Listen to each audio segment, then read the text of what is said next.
I got laid off on my birthday. Well, that's the game industry for you.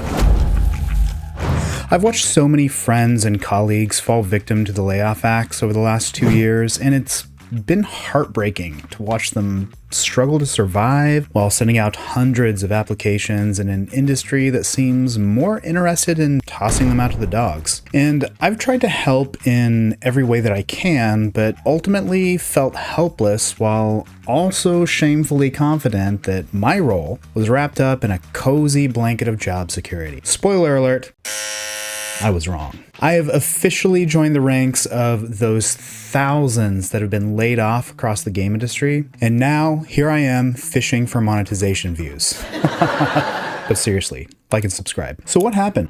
Well, to make a long story short, I had been working at Intrepid Studios on the game Ashes of Creation for almost 3 years as kind of a hybrid tech artist, environment artist, and lighting artist. But in the second half of last year, we crunched a little bit right up until we successfully launched into the Alpha 2 Early Access. Time to celebrate. Then the new year came along, and then the sun set, and I got the news that I was being let go. It just so happened to be on the day before my birthday. Shortly after that, I heard from some of my now former teammates that had also gotten the same news, and with that, I was unemployed, alongside several of my brethren from Intrepid Studios, alongside tens of thousands of others across the industry. Now, you, my loyal followers, before you don the pitchforks, I want you to understand that there is no bad blood there. I personally wish Intrepid Studios the best in their continued development of Ashes of Creation, and I still have many friends that actually work there, and I stand behind each of them 100%. Plus, I'm still excited to watch Steven's vision come to life, because personally, I believed in that vision long before I joined the dev team myself. It's one of the reasons why I wanted to join the studio in the first place. So the truth is, times got tough. Tough decisions had to be made. Unfortunately, that meant that several of us got cut from the roster moving forward. Was it personal? Certainly not. It was just business. Now, that's a controversial stance, I know. It's just business. But that's what it is. So the real question is, what do we do about it? Well, let me share with you some of my tips on surviving a layoff in the game industry. Survival starts with being prepared. Being caught off guard by a layoff is rough. That's why preparedness is the vital first step. The more prepared you are, the easier time you'll have if a layoff happens to come your way. Now, there are a few parts to this one.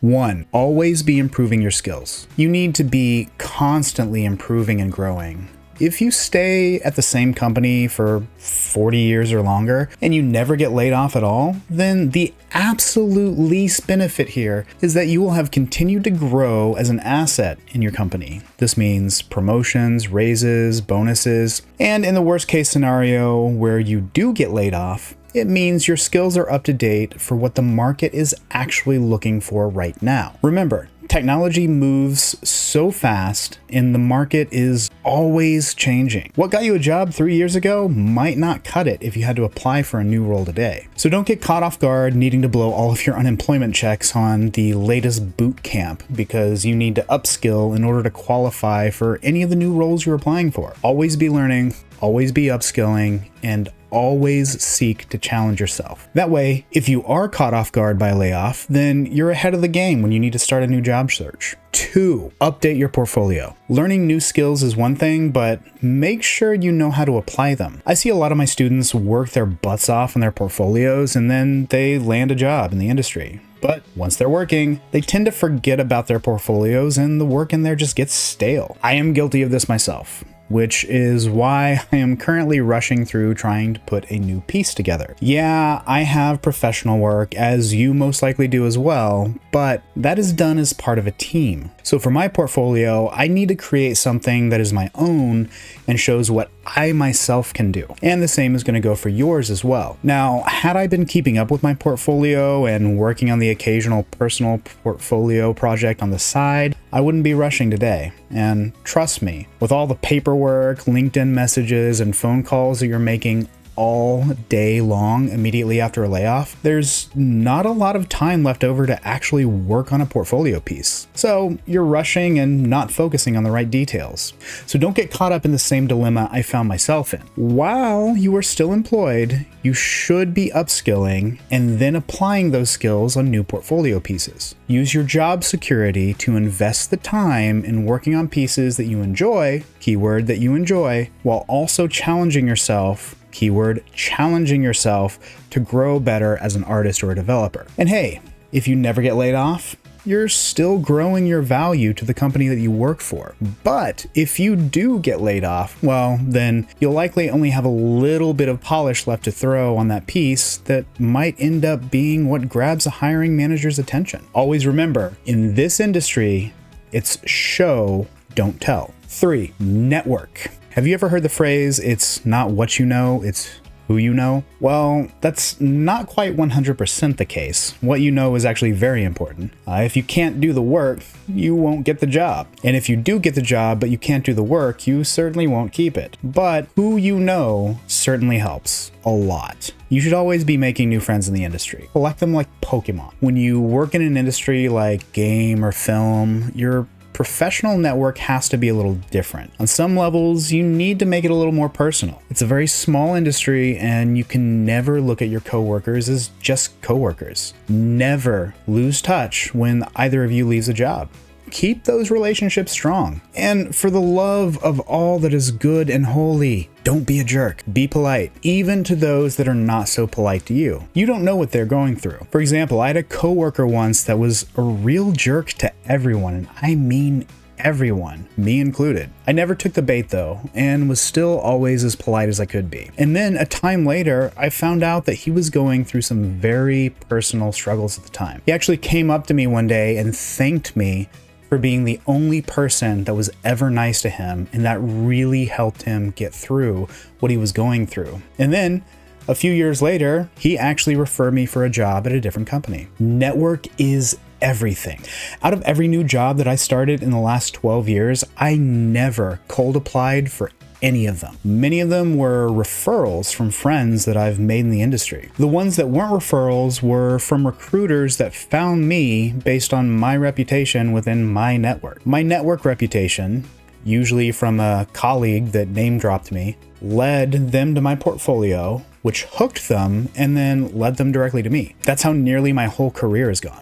Now, here I am, unemployed from a layoff, but I have several opportunities already knocking at my door. Yet, I haven't submitted a single application yet, not one. My friends in my network have put me forth as a referral, have sent recruiters my way, and have even found me some freelance gigs. To take it a step further, my network of friends have been going through job postings out there and sending me a curated list. I literally have a network of people doing all the administrative work for me, giving me time to focus on things like updating my portfolio and trying to push some of my side hustles into overdrive. It's been super helpful, and I am super thankful. But there is one very important thing to remember with all of this. You have to be willing to do the same for any of those colleagues if the roles were reversed. As in industry as small as ours, we survive through community. And as a community, we have to stick together,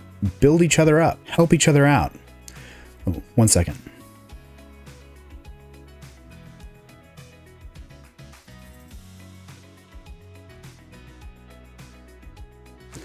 Sorry.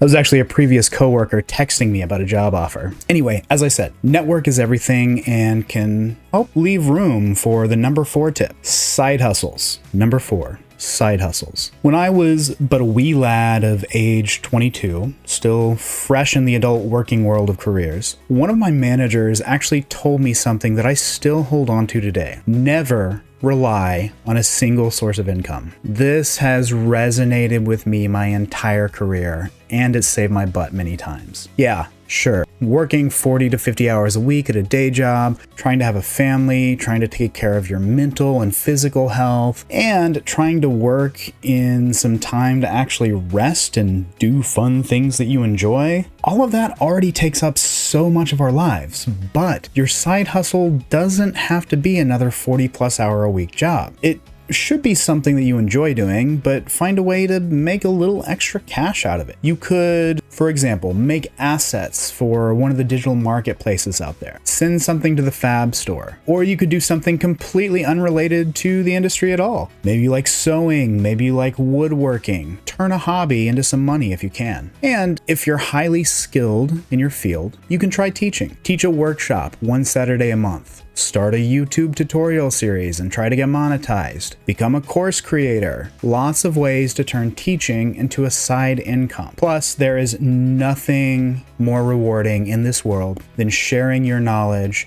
and watching somebody take that knowledge and build success from it. Now, with the current economy, it's hard for a lot of people to build a savings or an emergency fund, and having a side hustle can really help with that. Then, if you do get laid off, you can double down on that side hustle for a bit while your network helps you find your next role. And who knows? For the lucky few, your side hustle might even turn into a full-time income, and for the even luckier few, maybe even early retirement. Now, one last one, number 5, always prioritize your mental health. Now, this one's hard, especially if you've already been laid off. Between all the anxiety, the bills piling up, the bank account draining, and the pressure of society, it can be really hard to find time for your mental health. Losing your job when the market is rough can be absolutely devastating. Are you about to be homeless because you can't make your rent? Are you about to be deported if you don't find a new visa sponsorship immediately? Are you finding yourself having to make the difficult choice between medication and food? There are very real consequences that can come with losing your income, and it can be very, very scary. But it's very important to take a step back and center yourself. Breathe, meditate, and most importantly, recognize all of the support you have around you from family and friends. Yeah, times are tough, and yeah, a layoff can absolutely tear you down, but all the stress and emotions can make it difficult to recover. Find your inner peace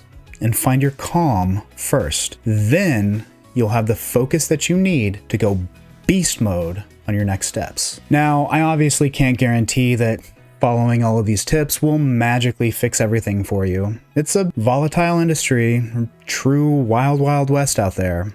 But following these tips can make life after layoff much easier. It won't be easy by any means, but it can be a little easier. Every drop counts. Now, most of these tips work best as a preparedness plan while you're still employed, but even if you've already been laid off, it's not too late to start leaning into these practices, especially when you prioritize your mental health first. So stay strong, stay vigilant, and may the odds ever be in your favor.